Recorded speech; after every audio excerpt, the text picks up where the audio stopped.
John Soane's Museum in Lincoln's Inn Fields is a magical place.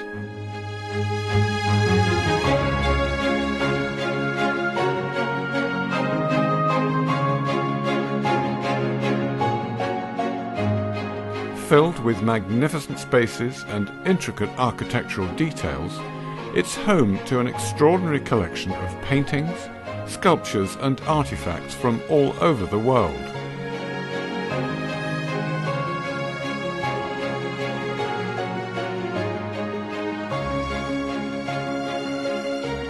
John Soane was one of England's most visionary architects, responsible for many of London's most prominent Regency-era buildings. Before he died, Soane left the house to the nation and stipulated that it must be kept exactly as it was at the time of his death in 1837. But subsequent curators did make substantial changes. Whole areas of the house were remodelled. Works of art and artifacts moved or disposed of, and Soane's private apartments were turned into offices. In 1984, the museum director Peter Thornton decided that the museum must be restored to its original state. And then, in 2008, the new museum director had an epiphany while sitting in his office, which, in Soane's time, had been one of the most splendid spaces in the museum. When I first became director of Sir John Soane's Museum, this was my office, and it looked nothing like this. It was quite an eccentric office, very handsome office, but all these wonderful models and stands and many of the pictures, the stained glass and so on, were either in other locations elsewhere in the museum or in store. And sitting in this wonderful room, thinking about what we needed to do to the museum and looking at that wonderful engraving from the description of the house and collection of Sir John Soane, one realised that actually this, where I was sitting, it was possible to put back all the models, all the stands, all the mirrors, all the paintings, recreate the wallpaper, and actually put this room back to how it was on Soane's death in January 1837. And I think really, more than any other place in the museum, this was the place where we realised that actually you could also put back his bedroom, his bathroom, his dressing room, and indeed a myriad of other spaces throughout the Soane Museum could be returned to their former splendour. Opening up the Soane was the culmination of 30 years of authentic restoration at Sir John Soane's Museum. At the core of the project was the restoration of lost interiors that had disappeared, most of them in the late 19th century, and had not been seen by the public for well over 100 years. To put back the glorious interiors in the only surviving house museum from Regency times, the work of a great genius, back as they were when Soane died, as his Act of Parliament required. Opening up the Soane was a massive undertaking, costing £7.5 million and presenting a huge scholarly and practical challenge. This series tells the story of that restoration. Filmed over a period of 6 years, it traces the research, the discoveries and the skills that made the transformation possible.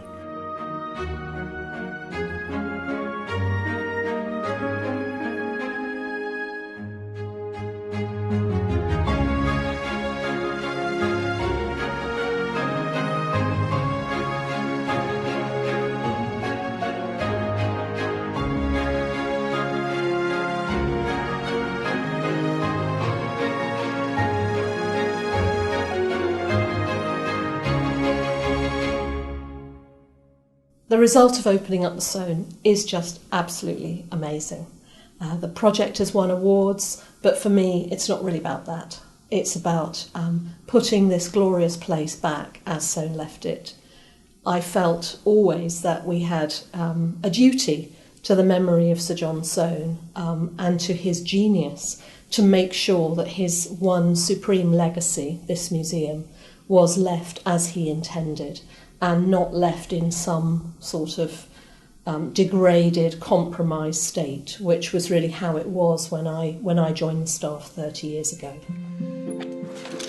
The key to the project was the museum's extraordinary archive, a treasure trove of contemporary documents, drawings, notes, letters and pictures, containing a huge amount of detailed information about the museum, from John Soane's time right through to the present day. Helen Dorey has spent 30 years exploring this archive and has developed a unique knowledge of every aspect of the museum. It's the key source for restoring the museum to its original state. Because, Sue, we couldn't really have done Opening Up the Soane without you as Soane archivist for almost 30 years and without this incredible legacy of papers in this room left by Sir John Soane. Together with Sue Palmer, the Soane's archivist, Helen has used the archive to ensure that the museum we see today is exactly as it was when Sir John Soane died. And as soon as you look at it, really, you know it's something exciting. Lincoln's Inn Fields, number 13, memorandum relating thereto, 1812. Yes. Wonderful references. Laid the plates on the walls of the front room, hall floor. And then it goes on up the structure. Some delightful little drawings as well. Fortunately, John Soane was meticulous in recording every detail of his house. So, for instance, we know what kind of carpet he ordered, and even what it cost. A drab and scarlet Brussels carpet, bordered, made up for the bedchamber and dressing room and landing. Quite expensive, £13, 2 shillings and sixpence. Yes, with a separate charge for laying it down. Oh yes, how much do they charge for that? Well, 15 shillings and sixpence. Well, it's a bit confusing because they're also taking down the bed. Bedstead furniture. These records, which are so detailed and of which there are so many, really illustrate why it was so critical that we'd spent more than 20 years researching the history of the Soane Museum before we embarked on the Opening Up the Soane project. Soane owned 3 houses here. When he died, his collections were in number 13, the middle house with the Portland stone facade. Number 12 on the left was rented out and didn't contain any of his collections. So the first phase of Opening Up the Soane concentrated on making changes to this house to prepare for the full restoration of number 13. New conservation studios enabled much specialist conservation work to be carried out in-house. A new gallery designed to house temporary exhibitions was installed. A shop was introduced with a range of merchandise.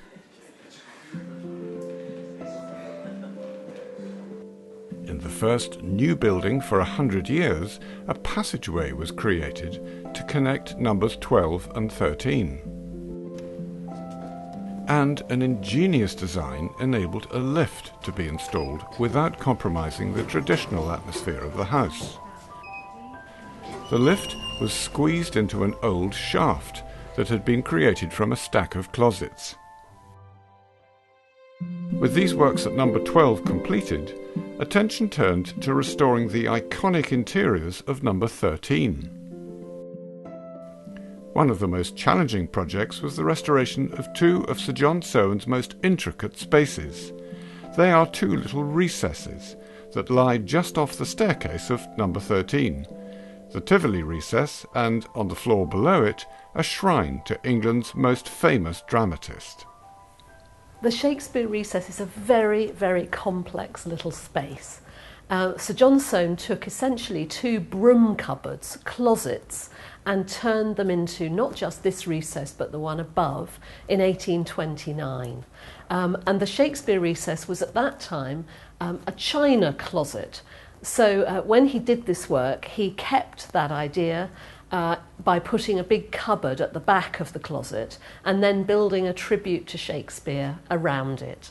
He put into it an elaborate stained glass window containing scenes from New Testament parables like the prodigal son and scenes of Christ's life, including the Last Supper. And it's just tucked around in the east wall of the recess, hardly visible from the staircase, but a delight to those who leant over the iron gate and peered into this tiny little space. But several decades after Soane died, the curator James Wilde decided to make massive changes to Soane's recess. He dismantled the china cupboard, took away the bust of Shakespeare, knocked a huge window hole in the north wall of this recess. Shakespeare then sat on the floor, looking rather sad, I think.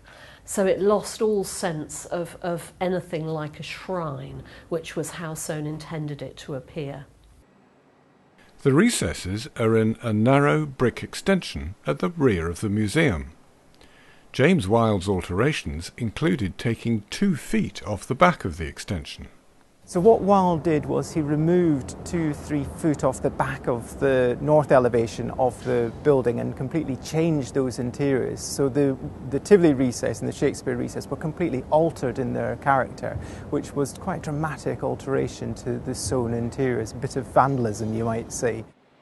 Adding back the 2 feet of brickwork in order to restore the extension to its original depth would require a bold piece of structural engineering.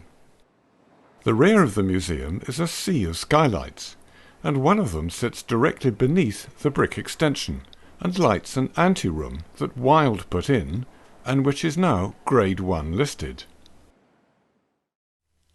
Simply rebuilding the extension and the recesses to their original depth would clash with the anteroom skylight. The solution was to insert cantilevered steel beams on which the new brickwork would rest, and be clear of the skylight.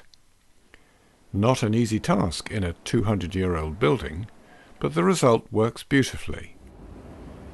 So this is the 2-foot brickwork extension, which projects 2 foot from the face of the north elevation of number 12, which is supported by the metal cantilevered structure projecting northwards, and it's over the Wilde anteroom. So you can see the skylight of Wilde's anteroom, which was created in the late 19th century, beneath it, and you can see how it's been built out with this sort of daring steel structure with a heavy brickwork above it, which creates this structural gymnastics.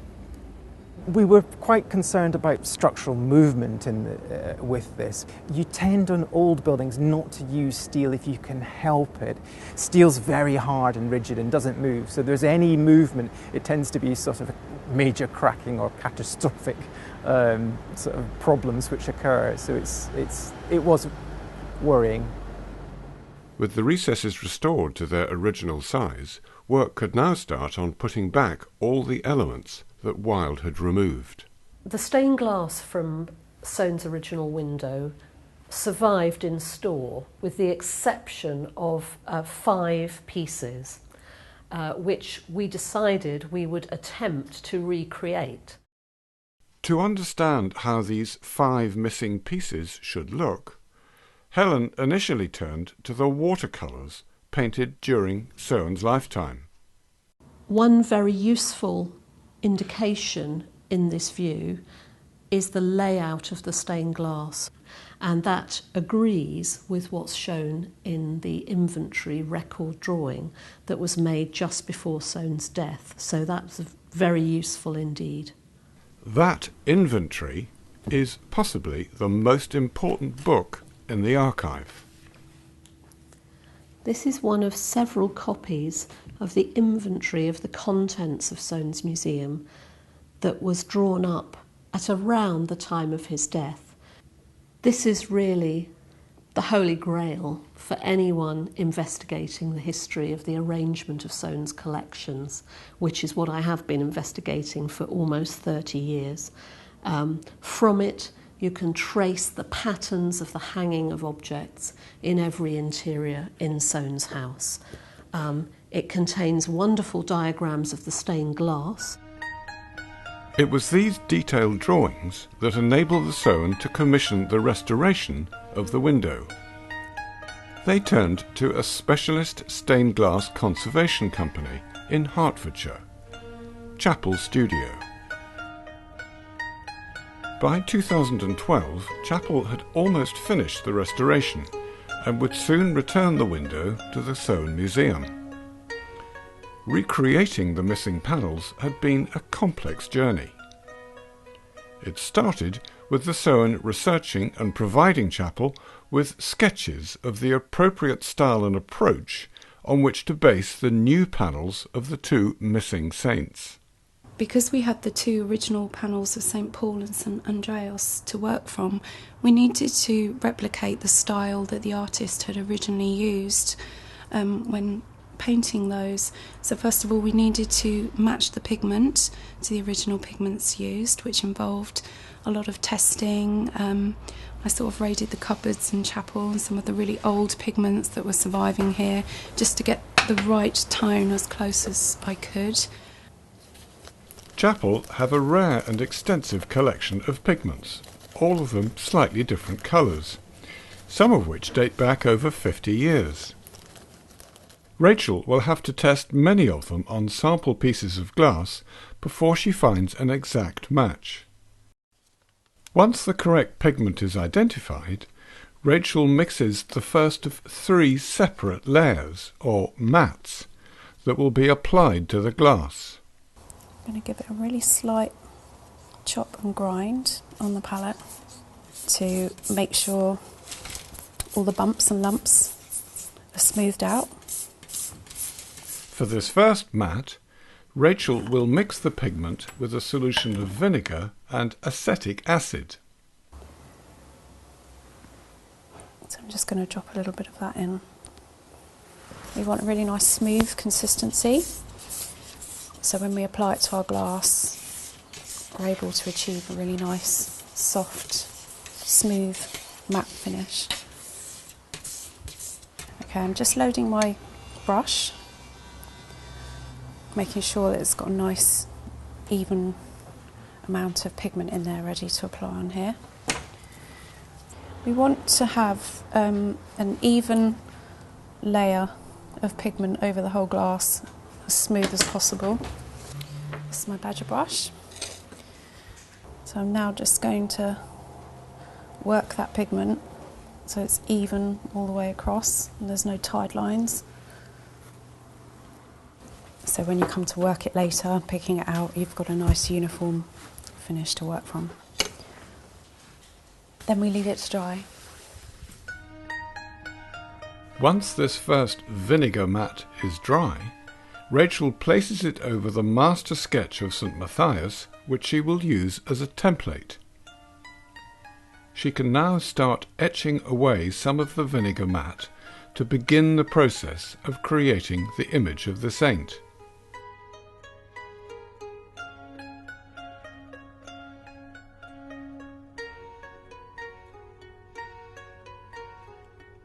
Once that stage is complete, Rachel will add a second mat, this one water-based, so that it won't affect the first vinegar-based layer.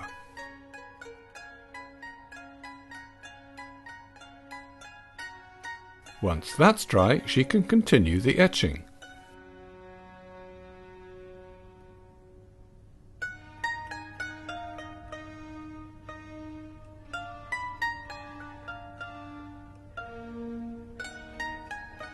And then comes a third, oil-based mat, which will highlight the darker areas.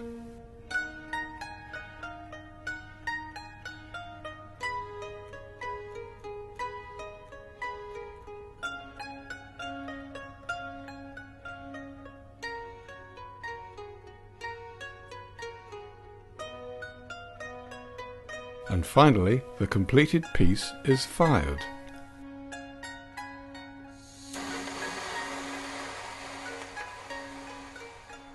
And emerges as a faithful recreation of the original.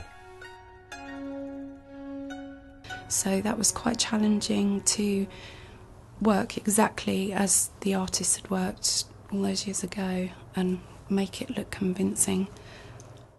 And there were repairs to be done as well. The top left-hand panel is depicting the scene of the Annunciation and has sustained some damage in the past and has its original leads there, repair leads. We weren't able to remove those repair leads because they were recorded in Soane's time. It has to be left in situ. So there was one small area in the corner which we were able to remove a lead because that wasn't on the recorded drawing in the journal. So it was decided that that one we could remove from situ and do a very simple resin bond on that. The Raising of Lazarus had areas of missing enamel work which were quite glaring to the eye all along the bottom section of the panel, and because it's silver stained on the reverse side, to get the really beautiful greens of the enamel, where the enamel was lost you had sort of glaring holes of bright yellow. So what we did on a backing plate is we reinforced the blue enamel, so when it was plated it just gave a really nice wash of the missing green tone. So when they were sandwiched together, as you can see, there's no detracting areas on that panel.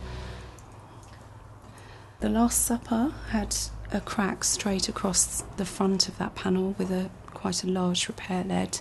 We were able to remove that and resin bond the piece back together, so that now reads beautifully. This is the panel depicting St Clair, which has been reproduced from the watercolour sketch. We've incorporated a ruby border which sits either side of the painting. I'm just finishing this panel. I've just applied a very light hand putty under the lead cames and taking off the excess and giving it a really gentle buff up with a very soft brush. This is the last panel of St Clair, which will be fitted into the lower section of the top sash window here, and the remaining openings will be filled with a clear glass as per the sketch in the journal, and we're using a P1 restoration glass which mimics a really nice soft distortion that you would see in old glass. It's difficult to put a time on how long the project has actually taken from the start, but I would say maybe a good 6 to 7 months to complete the conservation and the reproduction of the missing panels.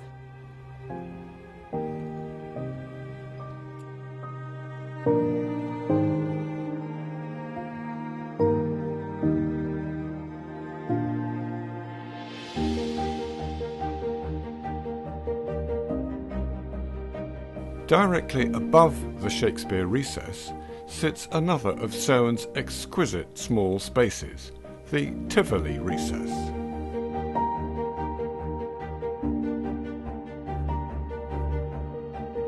By the time of his death, this recess was a showcase for contemporary sculpture, with works by celebrated artists such as Francis Chartrey and Thomas Banks. Soane designed an elaborate ceiling for the recess, with the head of Apollo at the centre of a sunburst.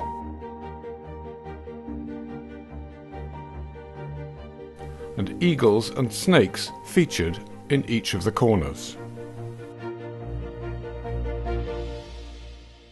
But the highlight is a fine painted glass window commissioned by Soane. Depicting the figure of Charity, it's based on a painting by Sir Joshua Reynolds. The original glass painting was done by William Collins, a leading 19th century glass painter. However, none of what you see today was present when I joined the museum 30 years ago. After Soane's death, the Tivoli Recess, like the Shakespeare Recess, was butchered by James Wilde, its depth reduced by about 3 feet, its ceiling was altered, the Charity window was taken out at that time because there was no longer room for it in the east wall, A new window was made for it in the north wall of the Shakespeare Recess, and it was transferred there. The Tivoli Recess limped on in a much diminished form until 1918, when it was transformed into the curator's new loo. This was part of what was called, rather amusingly, the Great Sanitary Crusade, and the new lavatory remained the curator's private loo until the Opening Up the Soane project. Peter Thornton, our former director, used to say it was his only perk. When I'd completed the research for the Opening Up the Soane project, it made me realise more than anything else in my 30 years at the museum how much had been lost by James Wilde's ill-advised, in my opinion, alterations to Soane's building. What a glorious legacy Soane left, and how amazing it is that he stipulated so carefully that it should all be kept as it was at the time of his death. And I found myself thinking of James Wilde, well, how dare he interfere?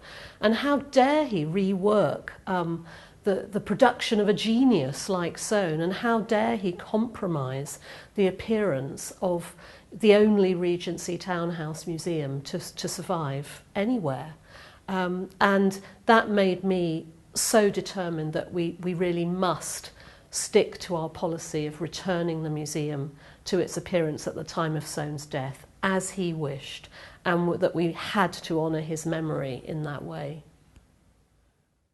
But World War II had made honouring Soane's memory much more difficult. On the night of October 15th to 16th, 1940, a landmine exploded near the museum, and the magnificent charity window was almost completely destroyed. To recreate the window, the Soane turned to Barley Studio, a leading stained glass studio near York. Here, a skilled workforce practice a craft which dates from the 13th century. Managing director Keith Barley would take the lead on creating the metal frame and glass panels for the new window, and he approached the leading glass painter Jonathan Cook to replicate the image of the figure of charity. And I remember you ringing me and saying, would I be interested? And of course I'd be interested. You know, to paint in this style would be a real challenge. And but they had no specific measurements or detailed designs to work from. So they had to uncover a series of clues to lead them to the right size, shape and design for the window. The first clue was the one small surviving fragment, but first it needed to be linked to other contemporary images of the window. Unfortunately, we had this engraving here which showed it in position, and we also had the curator's very good records, actually. I know we keep records today, but this was a fantastic find.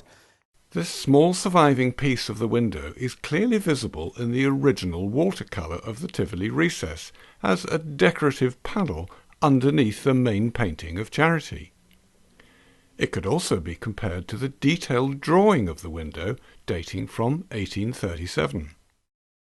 You know, we do have this photograph here when it was moved to the Shakespeare Recess. Sifting carefully through other papers and photographs from the Soane archive, Keith Barley was able to calculate the dimensions of the window and to create a full-size drawing of it. But they were still in the dark about the precise shape of the lead framing itself. And then an extraordinary stroke of luck was to fill the gap. And then you sent me this email, and you could sense the excitement in the email. I've been sent this picture from Hamburg. It was absolutely amazing. Out of the blue, Keith received an email from a colleague in Germany about a stained glass window that needed restoring and identifying in a house in Hamburg. And there was this sort of worldwide appeal. Does anybody know what this might have been or was? Or you took one look at it and said, I know exactly what it is. Yeah. Keith immediately recognised it as another charity window, also painted by William Collins. The Hamburg window is now in the Barley studio in mid-restoration. So, I mean, this was It provided invaluable clues about the exact shape and design of the lead frame. These were the members that we were looking at, and these are the ones that we recreated the actual Soane frame from. So that visible face there and this T formation is what we've actually used. And a very important piece of information that came along just at the right time for both of us. With all the clues now uncovered, Barley Studio could complete the construction of the frame. Now it was over to Jonathan Cook to create the glass painting that would sit in the frame. Well, this is a full-size drawing of what the window should look like when it's finished. This one's been done in pencil, and you can see the grid for the frame when it's finished. This has been quite an interesting drawing to do because the original one was based on a painting by Reynolds, which we can see here, and what Collins has had to do to get it to fit within that frame is basically move the figure around. So if we were to put that drawing or a frame over the top of that, it would actually go right through Charity's face. And so what the artist Collins has done, he's moved the top of the figure over to the right and repositioned it. So it's not quite where it should be, but it looks right. And the drawing taken about a year to produce. Not solid year, just on and off, coming and sitting, looking at it, moving things around as you do with paintings, and then doing a little bit more and slowly building it up until we have the finished one. And you have to remember, this is not a finished work in its own right, it's actually part of the process. It's a working drawing, so bits of it are not finished, and at the bottom we can see there are only little bits of that just give us an idea of where to go with it. So we don't do the entire drawing, we only put enough information on that drawing so that we can paint the glass to that. So things like the scroll this side, we don't do it on this side, we just make a copy of it, reverse it. When you're working with this drawing, what you would do is put your glass over the top just initially to pick out key points like eyes, nose and the general shape of the whole thing, and then you take the glass off and you put the drawing at the side and you work free so that your drawing is an aid, and it's a bit like life drawing really. So it can be quite a slow way of painting, but very, very satisfying.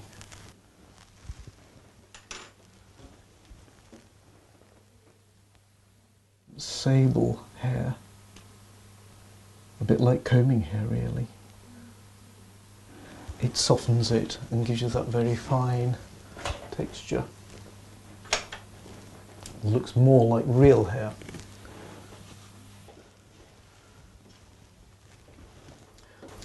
And that's the nightmare.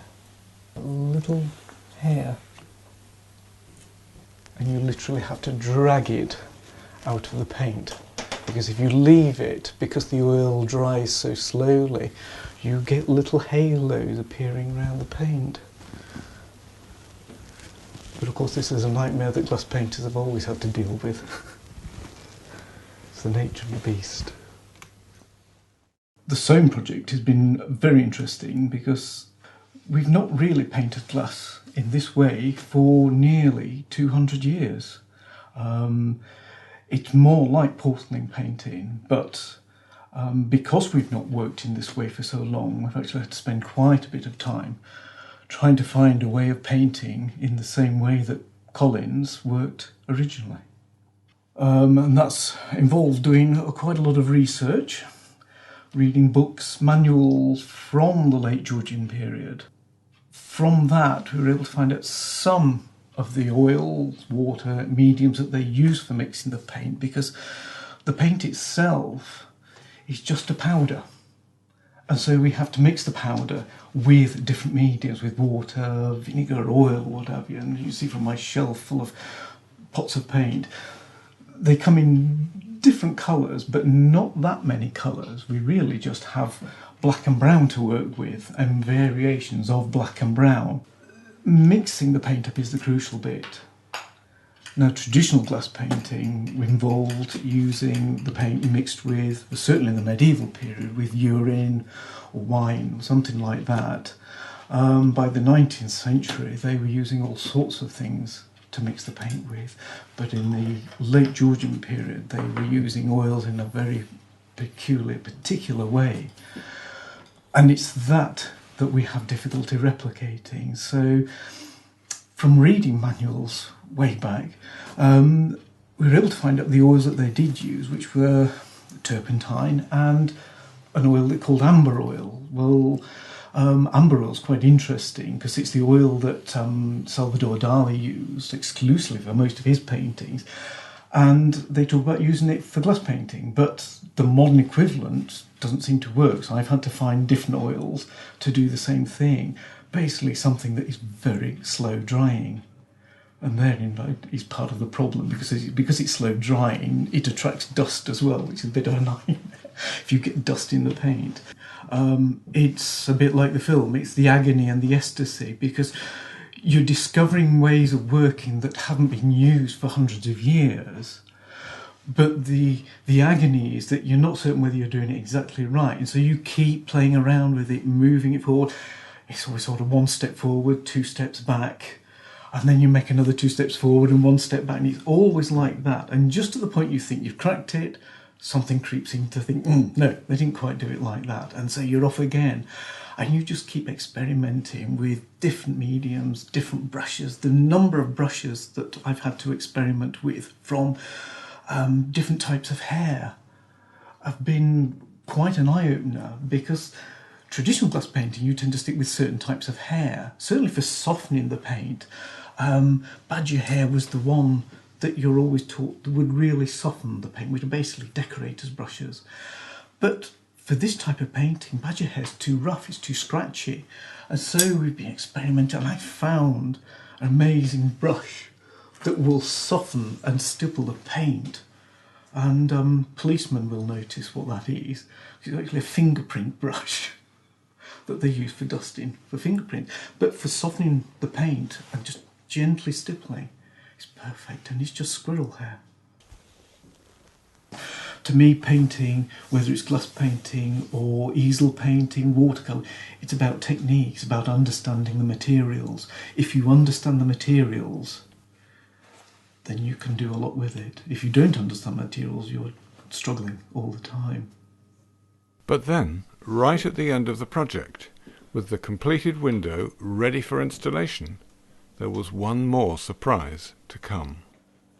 Having made the frame, cut the glass, it all been painted, we're all ready to go, and then we got this phone call from Helen. In 2010, my colleague John Bridges and I were clearing out a filthy cast store in the basement of number 12 Lincoln's Inn Fields. As we got deeper and deeper into the stacks of objects, we suddenly saw, sticking out from behind one of the metal racks, some pieces of metalwork. And when we pulled out the object, I realised, one of those heart-stopping moments, immediately what we were seeing. A large section of the lower part of the charity window, and I just couldn't believe it. 70 years after the window was destroyed by bomb blast during World War II, here was a large surviving piece, and critically giving us not just more of the beautiful Georgian painted glass, but a substantial quantity of the frame, giving us all the details of how that was made and how it was coloured and painted. And this is, I went down to London, and this is what Helen had discovered. Absolutely remarkable survival of part of the original window, which of course we didn't have at the beginning of the project. I'll just put the light on, Jonathan, there. And of course this central piece, which we thought was the only original piece, sits here. Absolutely sits there. And of course from a painting point of view, it gives you the original piece, it shows you where the back painting was and what it is. Yeah. So it is, you know, it's a very important find. A very important find. Indeed. Today, the recreated window, painstakingly made to echo the original in every possible way, sits resplendent in exactly the spot that Sir John Soane wished for it.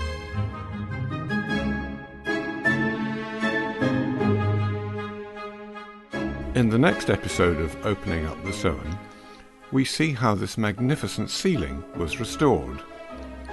We travel to America, where Soane's wallpaper is recreated, and to the remote Welsh hills to see his bath being made.